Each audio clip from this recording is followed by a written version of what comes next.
Agus Subagio dinyatakan lulus dengan predikat cum laude. Kepadanya diberikan hak untuk menyandang gelar doktor sesuai dengan hak dan kewajibannya serta kehormatan yang melekat pada gelar itu.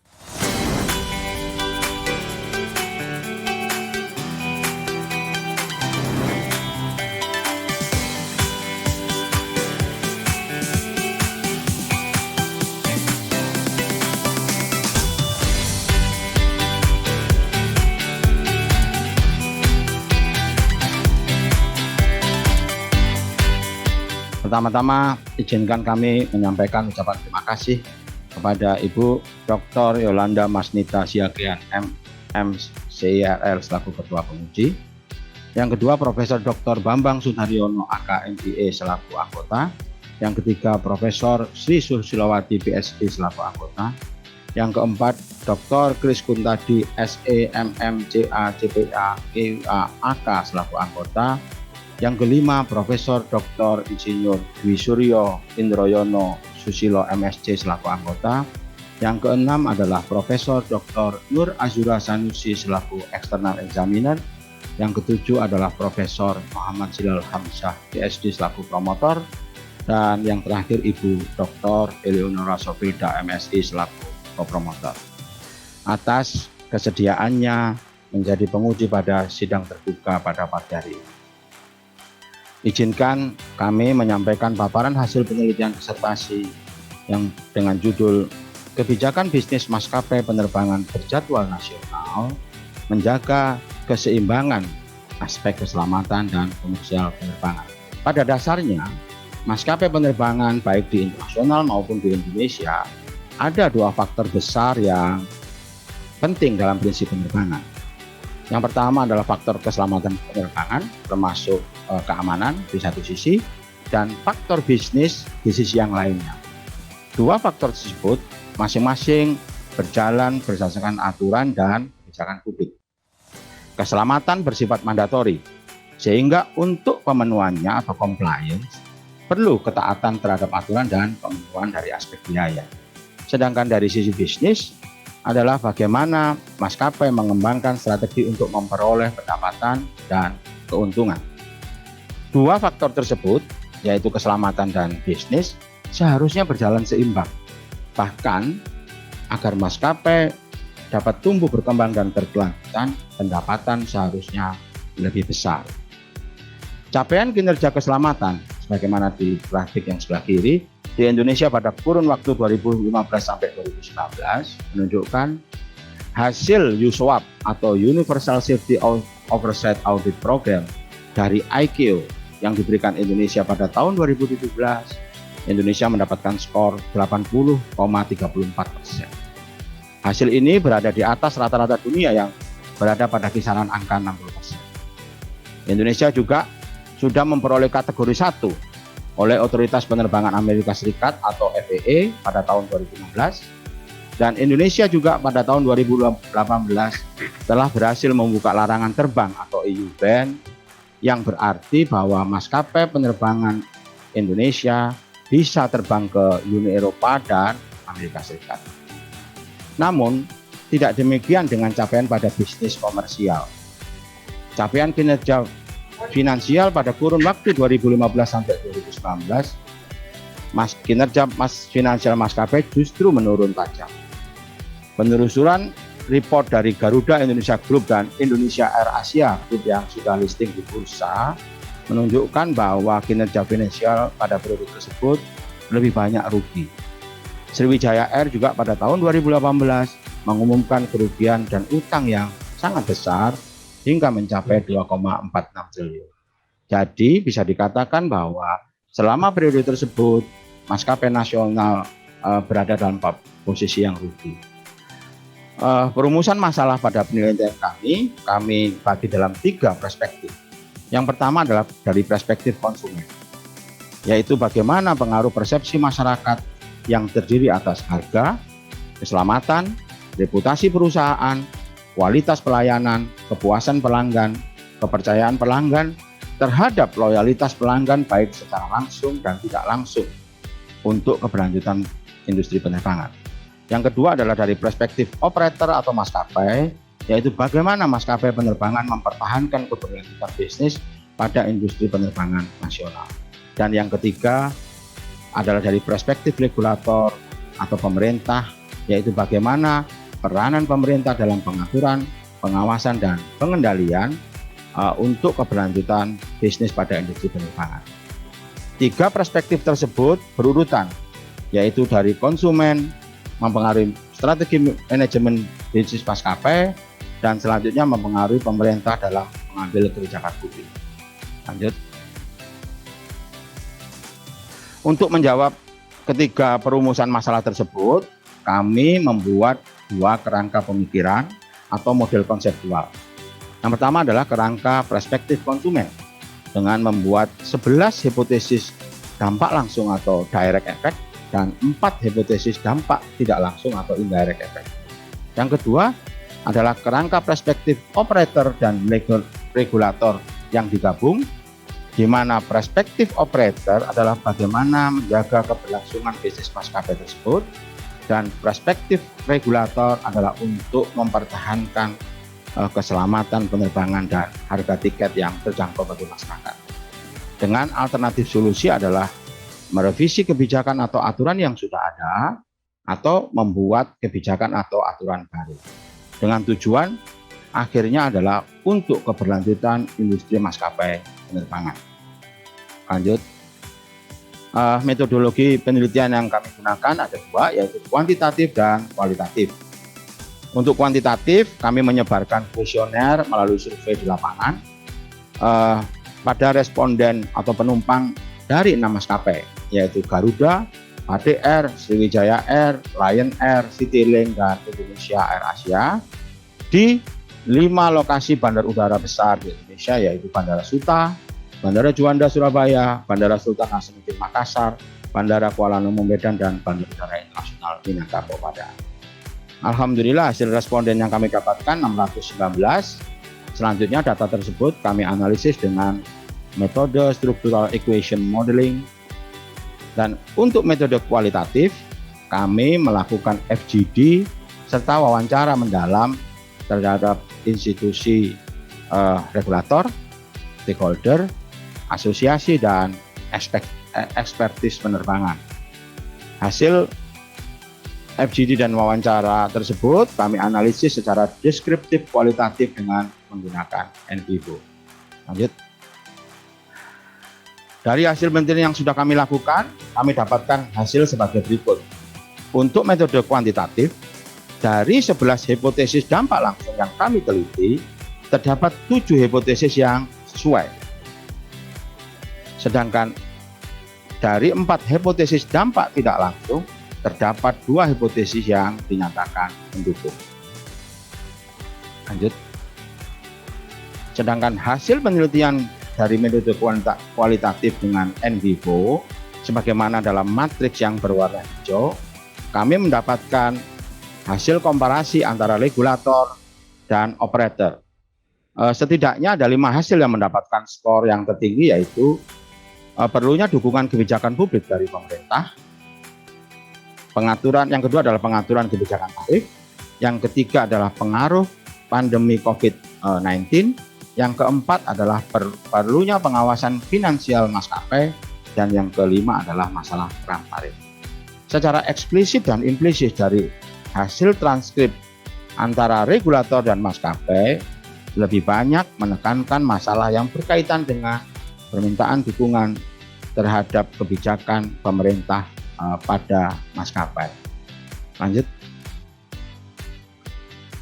Dari hasil penelitian baik secara kuantitatif maupun kualitatif dapat kami simpulkan sebagai berikut. Yang pertama, harga dan kualitas pelayanan merupakan variabel penentu dalam menciptakan loyalitas konsumen terhadap sebuah maskapai penerbangan. Ini berpengaruh positif dan signifikan. Sementara faktor keselamatan berpengaruh positif tapi tidak signifikan, karena konsumen atau pelanggan beranggapan atau berasumsi bahwa keselamatan sepenuhnya menjadi tanggung jawab maskapai dan pemerintah. Yang kedua, berdasarkan wawancara dengan maskapai, terdapat 5 faktor utama yang menjadi faktor penentu untuk keberlanjutan atau sustainability pada industri penerbangan, yaitu adanya faktor dukungan kebijakan dari regulator, yang kedua adalah perlunya peranan stakeholder, yang ketiga adalah perlunya regulasi mengenai tarif, yang keempat adalah perlunya pengawasan finansial, dan menyadari bahwa aspek keuangan menjadi penentu terhadap keberlanjutan industri penerbangan. Dan yang kelima adalah menghindari perang tarif karena ini bisa menimbulkan predatory pricing. Yang ketiga adalah berdasarkan hasil wawancara regulator dan operator bahwa pengawasan, pengaturan dan pengendalian untuk keberlanjutan industri penerbangan sangat diperlukan, terutama untuk kualitas SDM, keselamatan, keamanan dan kualitas pelayanan. Lanjut. Implikasi kebijakan bagi regulator. Inovasi kebijakan bisnis akan mempermudah pengaturan, pengawasan, dan pengendalian baik pada sisi bisnis dan operasional maskapai penerbangan. Deregulasi kebijakan tarif akan membantu iklim bisnis yang lebih baik dengan kompetisi yang sehat dan dapat mengurangi perang harga antar maskapai penerbangan. Yang ketiga, pembuatan kebijakan indikator kesehatan finansial maskapai akan mempermudah regulator dalam melakukan deteksi dini atau early warning system pada kesehatan finansial maskapai penerbangan. Dan di sisi lain akan membantu regulator dalam penguatan sumber daya manusia, bisnis proses baik sistem dan prosedur, infrastruktur, serta memperkuat pengaturan atau law enforcement pada maskapai. Sedangkan implikasi kebijakan bagi maskapai penerbangan, kebijakan penerbangan yang fleksibel atau dinamis dapat memudahkan maskapai untuk bertahan dari situasi dan kondisi yang terjadi di masyarakat, sehingga keberlanjutan bisnis maskapai penerbangan dapat lebih terjamin. Kebijakan mengenai tarif dapat menyehatkan aliran dana atau cash flow dan diharapkan dapat meningkatkan keselamatan penerbangan tersebut. Yang selanjutnya, kebijakan bisnis yang fleksibel akan mempermudah maskapai dalam pembuatan strategi komersial sekaligus mempermudah pembuatan inovasi layanan maskapai dengan strategi bisnis yang berbasis teknologi kepada penumpang. Lanjut. Dari hasil penelitian kami dapat memberikan beberapa rekomendasi kebijakan sebagai berikut. Kebijakan terkait bisnis penerbangan sebaiknya dinamis, dapat direlaksasi atau diubah secara cepat dan disesuaikan dengan situasi dan kondisi yang ada. Misalnya, kondisi terjadinya pandemi COVID-19. Konsep BIGS, Business Innovation Growth and Sustainability, dapat diterapkan untuk mendukung terselenggaranya penerbangan dalam kondisi seperti sekarang ini. BIGS dilaksanakan secara bertahap dengan memperbaiki iklim bisnis melalui kebijakan publik dan aturan penerbangan yang melibatkan regulator dan operator. Dari iklim bisnis yang baik, dapat dilakukan inovasi kebijakan dari regulator dan inovasi manajerial dari maskapai dari aspek strategi bisnis, sehingga bisa tetap bertahan di masa pandemi. Iklim bisnis yang baik dan inovasi tanpa henti diharapkan dapat menumbuhkan pertumbuhan atau growth baik dari sisi penawaran atau supply dari operator maupun permintaan atau demand dari masyarakat. Dan pada akhirnya akan membuat operasional penerbangan menjadi lebih lancar, berkelanjutan atau sustainability, sehingga manfaatnya dapat dinikmati oleh baik regulator, operator maupun masyarakat. Yang ketiga, pengawasan dan pengendalian kebijakan publik bisnis penerbangan harus dilaksanakan dengan ketat dengan sanksi yang jelas. Yang keempat, perlu perbaikan kebijakan tarif penerbangan. Sebaiknya tarif TBB maupun TBA disesuaikan dengan model bisnis maskapai. Untuk itu perlu pula dilakukan deregulasi kebijakan model bisnis layanan maskapai dari yang sudah ada saat ini. 3, yaitu full service, medium service, dan no frill menjadi hanya full service dan no frill. Medium service sebenarnya berada pada persinggungan antara full service dan no frill, sehingga dapat dilayani oleh dua model bisnis tersebut, yaitu full service dengan sedikit menurunkan layanannya dan no frill yang memberikan layanan lebih. Yang keenam, semua maskapai harus mempunyai standar layanan minimum yang sama. Yang ketujuh, terkait kebijakan di masa pandemi, pemerintah seharusnya memberikan perhatian yang lebih besar terhadap keberlangsungan bisnis penerbangan. Karena maskapai merupakan aktor sentral dalam penerbangan. Sehingga jika maskapai dapat bertahan, maka operator-operator yang lain seperti airnav, bandara, MRO, ground handling juga dapat bertahan menghadapi pandemi. Untuk mendukung semua itu, diperlukan komunikasi publik yang intensif, fokus dengan kolaborasi antar stakeholder yaitu operator dan regulator, sehingga implementasi kebijakan publik yang diterapkan dapat dilaksanakan dengan baik dan tidak menimbulkan gejolak di masyarakat. Maskapai penerbangan adalah merupakan aktor sentral di dunia penerbangan, maka keberlangsungan bisnis sebuah maskapai sangat penting sehingga dapat memberikan kontribusi yang positif baik dari masyarakat maupun pada perekonomian negara. Kesehatan finansial maskapai harus dijaga dengan sebuah kebijakan untuk mengetahui tingkat kesehatan finansial dengan indikator-indikator kesehatan finansial yang dibuat oleh regulator. Untuk itu diperlukan dukungan SDM yang kompeten dengan jumlah yang cukup, standar dan prosedur operasi yang jelas dan mudah dilaksanakan. Yang C adalah infrastruktur pendukung seperti misalnya bank data untuk mendukung kelancaran proses pengawasan kesehatan finansial maskapai.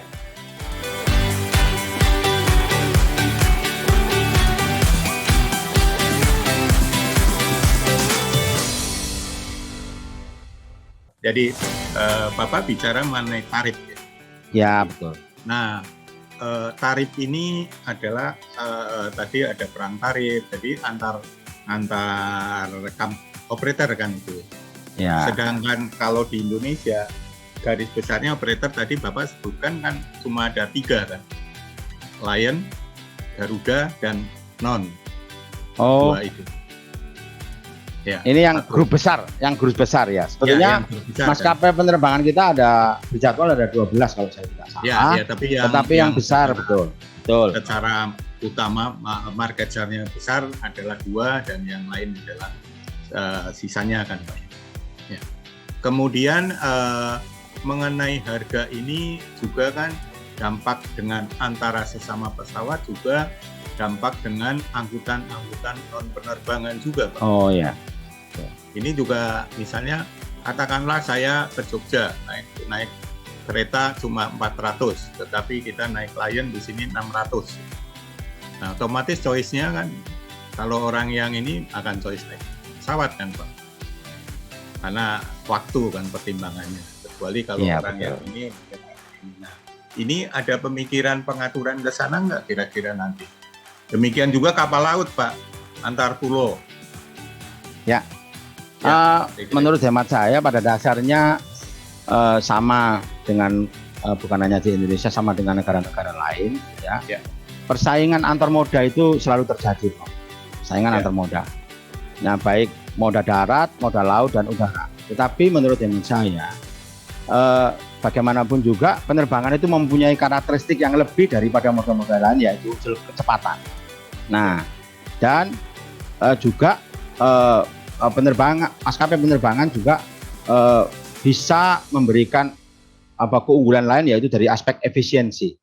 Inilah sebetulnya yang berhasil dilakukan oleh maskapai sehingga dapat memberikan tarif yang kompetitif. Nah, tapi sebetulnya saat ini kalau misalnya tadi Jogja atau katakanlah Jawa dengan pola pengembangan infrastruktur yang terus-menerus dari pemerintah, sebetulnya sekarang antara moda darat, moda kereta api, dan moda pesawat itu sama baiknya. Masing-masing punya keunggulan advantage sendiri, yang itu sebetulnya bisa lebih menguntungkan kepada masyarakat. Nah, karena di Jawa juga highway juga bagus, transportasi darat juga berkembang dengan baik, dengan inovasi-inovasi layannya, begitu pula dengan kereta api dan termasuk aspek pesawat udara. Ada satu sisi yang lebih baik, tapi ada juga kereta api yang lebih kompetitif, yang lebih diminati masyarakat karena tujuannya lebih di downtown sehingga ini mendapatkan keuntungan atau advantage yang lebih baik. Saya rasa itu, Bob. Jadi sebetulnya persaingan itu tetap terjadi, namun pada karakteristiknya masing-masing. Demikian.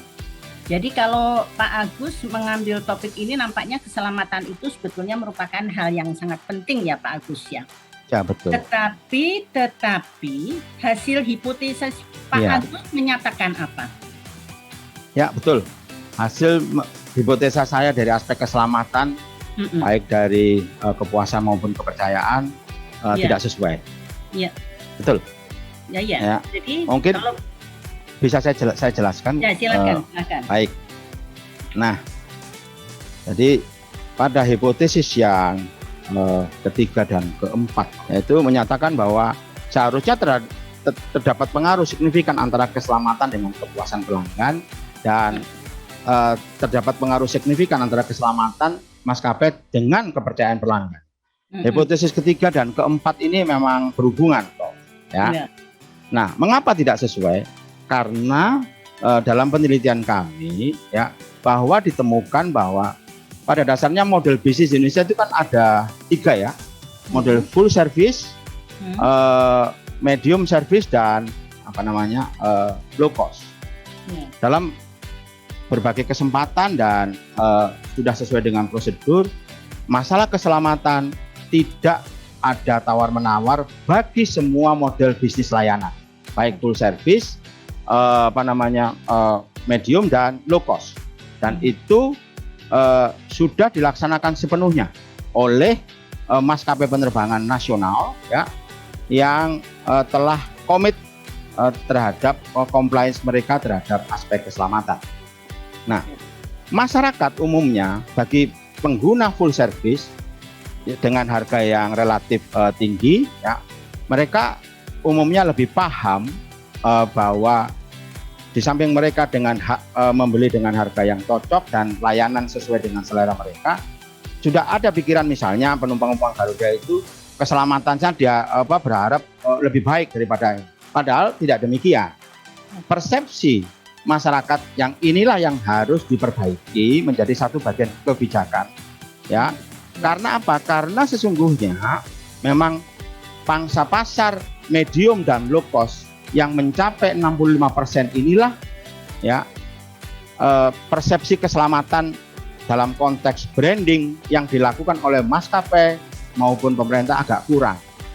Kenapa saya katakan gitu? Padahal ya secara fakta Garuda adalah anggota IATA dan telah mendapatkan pengakuan auditnya, mendapatkan IOSA. IOSA itu adalah IATA Operational Safety Audit.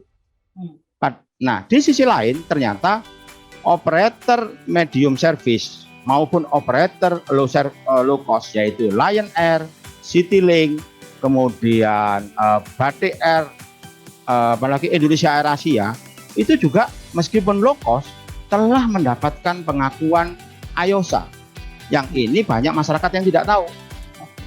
Ya, sehingga jaminan masyarakat keselamatan ini padahal sama.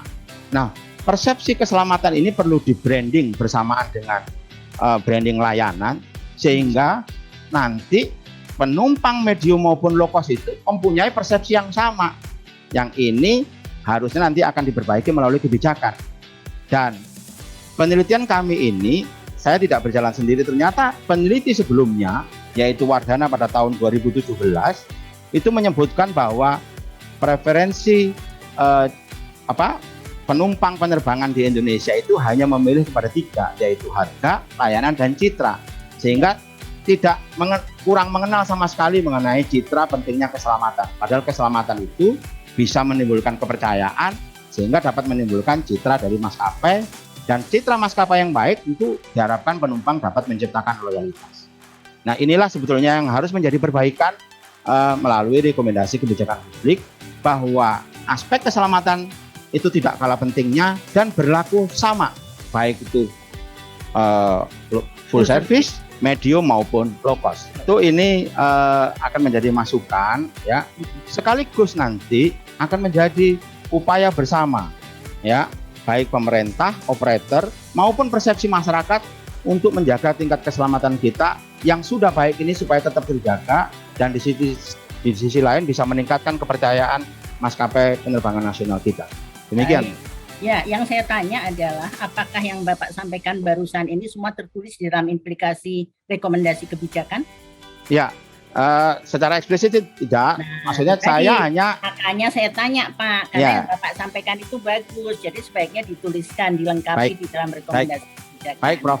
Baik. Karena itu untuk memperkuat aspek keselamatan. Ya, baik. Betul, karena memang dinyatakan di dalam judul pun yang penekanannya adalah keselamatan dan komersial. Jadi saya kira keselamatannya perlu ditekankan sesuai dengan judulnya. Baik, terima kasih atas masukannya. Nah, karena ini berkaitan dengan penerbangan terjadwal komersial, pertanyaan kepada Prof. Hendus mungkin satu aja. Kok saya nggak pernah dengar komentar dari operator penerbangan komersial berkaitan dengan FAR yang kemarin ditandatangani antara Indonesia dan Singapura. Yang bicara semua itu pengamat, kemudian yang bicara adalah pemerintah, yang bicara adalah diplomasi luar negeri, bicara masalah kedaulatan negara di udara, segala macam. Tapi kok operator penerbangan komersial terjadwal nggak pernah bicara apa-apa ya? Menurut Anda, kalau saya sebagai operator penerbang komersial, adanya FIR ini itu apa ya dampaknya kepada operator penerbangan komersial terjadwal ini? Silakan. Baik, ini isu yang masih hangat ya. Baik, Baik, saya mencoba menjawab. Ini terkait dengan aspek keselamatan penerbangannya. Jadi terkait dengan dalam kaitan keselamatan saya. Ya, memang betul. Baru-baru ini pemerintah menandatangani FIR. Sepanjang yang saya ketahui, IQ itu mengamanatkan pelayanan jasa navigasi penerbangan secara global itu harus seamless. Jadi harus sama baiknya antara negara yang satu dengan negara yang lain, ya, yang mempunyai FIR masing-masing dalam tatanan pengelolaan pelayanan jasa navigasi secara internasional, baik peralatan, prosedur maupun SDM. Ini mandat dari IQ. Nah, pada dasarnya FIR yang sudah ditandatangani oleh pemerintah Indonesia ini kan memperbaiki dari perjanjian yang sudah ada tahun 1994 atau 1995 kalau tidak salah. Tentu ini menurut hemat saya adalah merupakan langkah maju. Langkah maju bagaimana pengelolaan pelayanan jasa navigasi penerbangan itu telah tercapai kesepakatan bilateral antara kedua negara. Saya yang mempunyai background legal juga langkah selanjutnya tentu diperlukan ratifikasi. Dengan selesainya ratifikasi itu tersebut nanti didepository di IQ untuk mendapatkan pengakuan. Nah, pengakuan inilah yang sangat penting bahwa jasa pelayanan navigasi penerbangan Indonesia itu sudah dilakukan oleh di FIR Indonesia yang pelayanannya itu dilaksanakan bersama antara Singapura dan Indonesia. Dalam konteks pendelegasian pelayanan itu saya rasa banyak, bukan hanya Indonesia aja, karena memang dimandatkan oleh IQ agar masing-masing negara itu terus bahu-membahu bekerja sama agar dalam pelayanan keselamatan penerbangan itu seamless. Nah, dampaknya bagi maskapai penerbangan tentu sangat baik apabila, ya, terutama untuk penerbangan internasional, apabila bahwa jasa pelayanan navigasi penerbangan yang dilakukan di FIR Indonesia ini sudah mampu dilayani oleh Indonesia bekerjasama dengan Singapura, dalam hal ini adalah FIR Jakarta, tentu semakin memberikan tingkat kepercayaan yang lebih tinggi. Menurut hemat saya itu, Prof. Sehingga kita tahu, ya, yang saya tahu INACA itu memprediksikan melalui analisisnya mudah-mudahan tahun 2023 itu merupakan rebound bagi penerbangan internasional yang mudah-mudahan kita mendapatkan manfaat yang secara positif baik ekonomi maupun tetap mempertahankan aspek keselamatan pelayanan jasa navigasi penerbangan. Saya rasa itu, Dok. Baik, saya kira cukup dari saya. Terima kasih Bapak-bapak para penguji. Assalamualaikum warahmatullahi wabarakatuh. Waalaikumsalam. Pertamanya tahniah buat Pak Agus. Alhamdulillah saya dapat baca artikel ini dengan disertasi ini dengan lancar, flow-nya cantik, tiada masalah yang major in terms of continuity between chapters, daripada chapter 1 berkesinambungan dengan chapter 2. dengan pemilihan teori yang tepat, discussion of the literature yang baik untuk membina kerangka the theoretical framework, kemudian lancar dari segi the relationship, the continuity between the theoretical framework dengan hipotesis yang dibina, hinggalah kepada analisis SEM dan juga kualitatif menggunakan Edivo tadi, dan akhirnya diolah findings dan kepada chapter akhir lebih kepada kesimpulan dan juga implikasi kepada kebijakan. Alhamdulillah, memang flow tu memang cantik. Saya ucapkan tahniah, banyak membantu saya, memudahkan saya untuk membaca dengan baik. Dan pada saya keunikan disertasi ini, yang uniknya yang tidak di-highlight di dalam penulisan adalah the comprehensiveness of maksud saya perspektif yang diambil dari persepsi consumer, ada perspektif operator dan ada perspektif regulator. Itulah the comprehensiveness of this study yang tidak ditulis secara nyata di dalam penulisan disertasi, dan saya mohon untuk dimasukkan. Baik. Dimasukkan dalam page 18 itu, di mana keunikan dan kekuatan kajian ini adalah, penelitian ini adalah berdasarkan kepada tiga perspektif berbeza yang dimasukkan secara diambil kira dalam satu penelitian. Dan oleh itu untuk bila dimasukkan itu sebagai keunikan, oleh itu untuk chapter akhir saya mencadangkan supaya ada satu bahagian yang menjelaskan dengan terperinci the comprehensiveness of this dissertation, the comprehensiveness of this research penelitian ini. Jadi saya tidak ada tak ada soalan yang major, hanya beberapa soalan yang minor sajalah. Untuk saya mulakan dulu dengan content chapter 1, chapter 2, chapter 3 dan chapter 4. Dua yang terakhir, Pak Agus. Terkait manfaat penelitian di bab 1 itu kan disebutkan ada 5 ya. Regulator, operator, perekonomian, masyarakat, dan akademisi. Ya. Tapi saya lihat di implikasi baru 2, regulator dan operator saja. Apakah mau ditambahkan atau manfaat di atas mau dicoret? Enggak, begini. Saya bisa menjelaskan yang saya sebutkan memang betul hanya implikasi bagi regulator dan operator. Karena itu kami berharap dari penelitian ini implikasi yang langsung bisa dimanfaatkan, dirasakan. Nah, sedangkan dari aspek pertumbuhan ekonomi itu adalah apabila bisnis penerbangan tumbuh dengan baik, tentu akan bisa berkontribusi dari aspek perekonomian, ya kan? Dan juga apabila bisnis penerbangan itu mampu dilaksanakan secara sehat dan kompetitif dengan harga yang cocok dan layanan sesuai, maka juga masyarakat akan menikmati itu.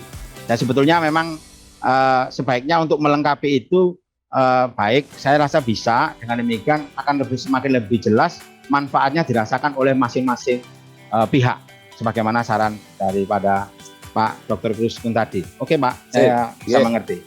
Makasih Pak Agus. Jadi kalau saya usul sih ditambahkan aja, Pak. Karena ini ranahnya kan kebijakan publik. Kebijakannya itu adalah untuk regulator dan mungkin operator. Nah, publiknya itu harus ada, gitu ya. Bisa supaya bisa diketahui langsung apa implikasinya baik masyarakat maupun. Baik, siap. Tepat sekali. Terima kasih, Prof. Terima kasih. Yang pertama, Pak, tadi yang di sebuah kata yang menggelitik, bicara tentang keselamatan. Tadi bicara tentang safety, gitu kan ya, Pak. Tolong Bapak jelaskan, kaitkan antara keselamatan dan kelangkaan pesawat, Pak. Apakah terpikir oleh pemerintah sebagai regulator ataupun oleh industri penerbangan bahwa someday, bukan di zaman pandemi seperti ini, bahwa akan terjadi kelangkaan pesawat dan akan terjadi kelangkaan SDM yang kompeten. Ini mohon maaf di sini Bapak-bapak Kementerian Perhubungan dan Ibu-ibu saya lihat sudah sangat senior, someday akan digantikan oleh yang muda-muda. Nah, ini yang harus kita pikirkan, bagaimana kita menyediakan SDM yang kompeten seperti itu. Jadi tolong dikaitkan ya Pak, itu pertanyaannya apa Pak? Baik, terima kasih. Sebagaimana yang kami jelaskan berkali-kali dan sudah diketahui bahwa keselamatan itu adalah satu perwujudan aspek utama dalam menjalankan bisnis di penerbangan. Tidak bisa tawar-menawar. Nah, terkait kan dengan saya bicara dengan pengadaan pesawat juga dan SDM. Pada dasarnya, maskapai penerbangan itu dalam melaksanakan operasi penerbangan itu mempunyai bisnis plan. Dia akan melakukan pengembangan kegiatan penerbangannya melalui rute dan jaringan yang sudah mendapatkan izin dari pemerintah. Itu aspek pesawatnya disesuaikan dengan bisnis plan. Ketika perusahaan penerbangan itu tumbuh, tentu dengan bisnis plan-nya dia akan melakukan ekspansi dengan pengadaan pesawat sesuai dengan kebutuhan, baik kebutuhan existing maupun rencana pengembangan bisnisnya untuk penerbangan dalam negeri dan luar negeri. Ini dari sisi maskapai. Termasuk pula karena masalah aircraft itu berkaitan dengan SDM yang kompeten dan mempunyai kualifikasi. Maka itu juga menjadi perencanaan dari bisnis plan mereka. Tetapi juga kita mengetahui dalam pengembangan dalam kegiatan bisnis penerbangan itu, seperti yang saya sampaikan, dengan berbagai faktor yang mempengaruhi ekonomi, sosial, politik dan sebagainya,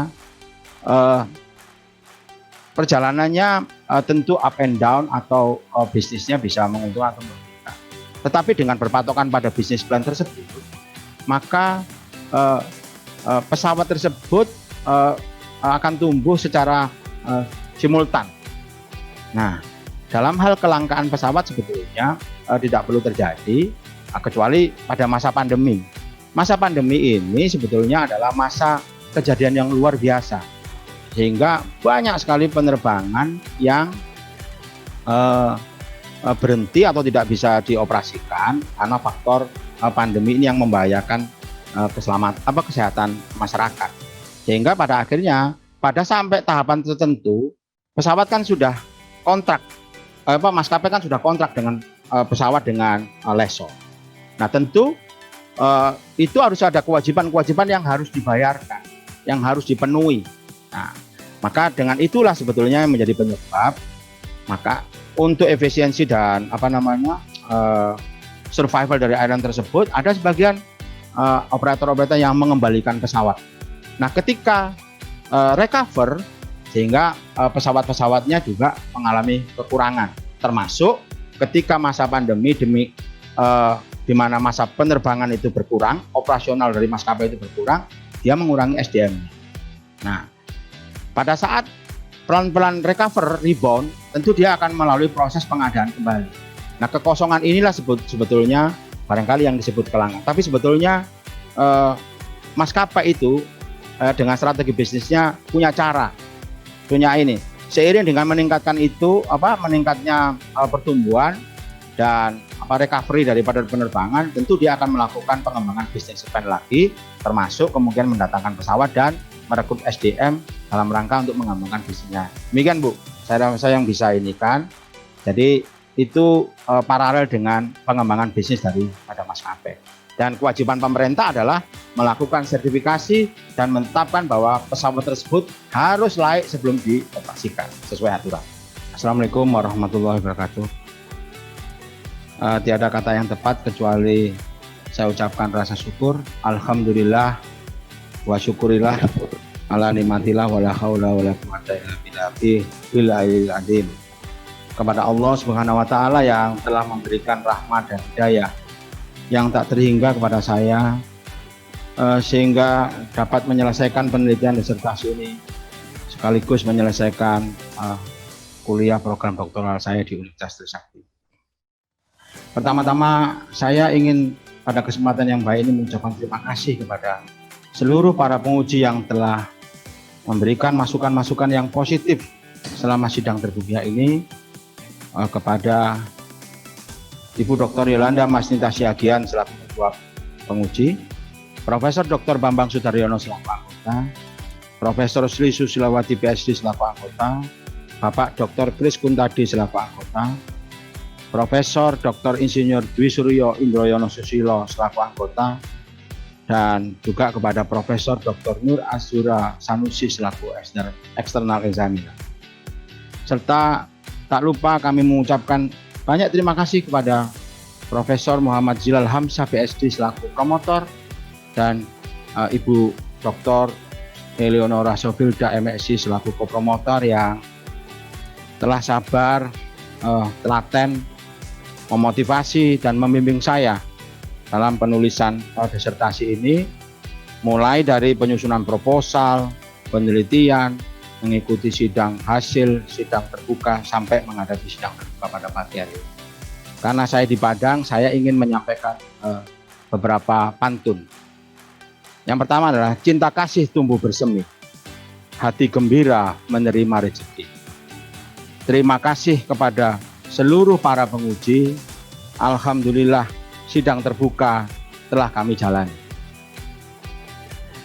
Yang kedua adalah hasil penelitian banyak rupa, banyak pula manfaat dan guna. Keselamatan penerbangan adalah hal yang utama, tapi jangan lupa bisnis penerbangan tetap harus dijaga. Penelitian ini tentu saya dedikasikan sebagai kecintaan dan dedikasi saya kepada Direktorat Jenderal Perhubungan Udara. Mudah-mudahan bermanfaat dalam rangka menjadikan airline Indonesia tumbuh sehat, berkembang, sama dengan airline-airline pada dunia penerbangan internasional lainnya. Pada kesempatan ini juga saya mengucapkan terima kasih yang tak terhingga kepada yang paling utama adalah istri saya tercinta, Sri Mulyani, dan kedua anak saya, Iqbal Kurniawan Salam dan Nur Khairina. Terima kasih Mama, Iqbal, dan Tina yang barangkali sudah juga menonton hari ini di Zoom di Tangerang Selatan. Mohon maaf kepada mereka, 2 atau 3 tahun ini saya banyak mengorbankan keluarga karena bekerja sambil belajar, sehingga waktu perhatian saya untuk keluarga mungkin berkurang. Saya mohon maaf, tapi ketahuilah dengan support Mama dan keluarga, alhamdulillah disertasi saya selesai. I love you all my family. Juga keluarga besar saya dari Surabaya, Semarang, dan Jakarta. Juga pada kesempatan ini saya ingin menyampaikan ucapan terima kasih kepada pimpinan kami, yaitu Bapak Sekjen Kemenhub Pak Joko Sasono. Terima kasih Bapak sudah berkenan hadir. Kemudian Bapak Dirjen Perhubungan Udara yang barangkali juga hadir, tapi bersama-sama ada kegiatan di tempat lain.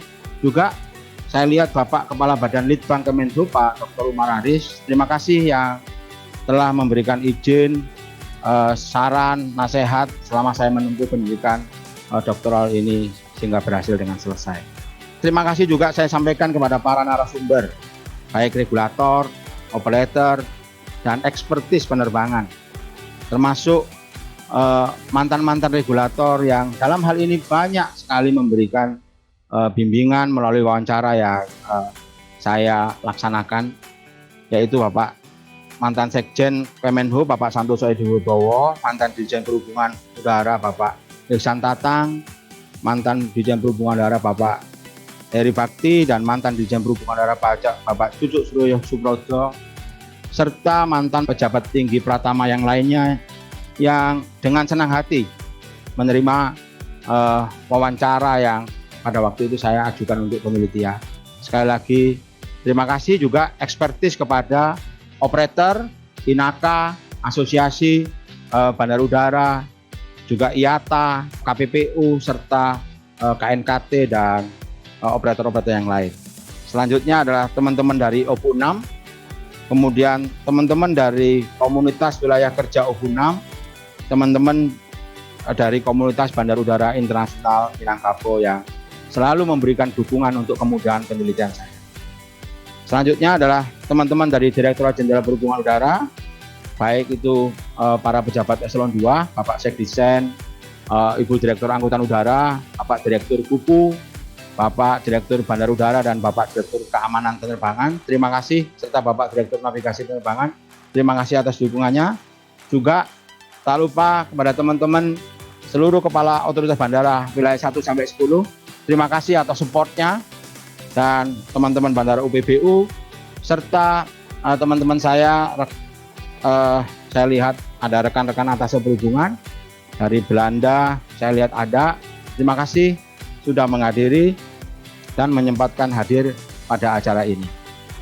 Yang terakhir, last but not least, kepada tim yang telah membantu kesuksesan saya dengan tanpa lelah membantu serta memberikan motivasi yang tinggi kepada saya, membantu sehingga dapat selesainya disertasi ini dengan baik, yaitu Mas Yuda Indrawan, Mas Aneka Sahrul, Junita Manurung, Gatot Raharjo, Angger Wicaksono, Dini, Nadia, Farhan, dan semua teman-teman OBU 6 yang lain.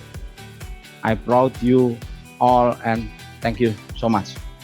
Terakhir, Pak Taufik berjalan di tepi sawah, berhati-hati jangan sampai satu. Wabillahi taufik walhidayah. Wassalamualaikum warahmatullahi wabarakatuh.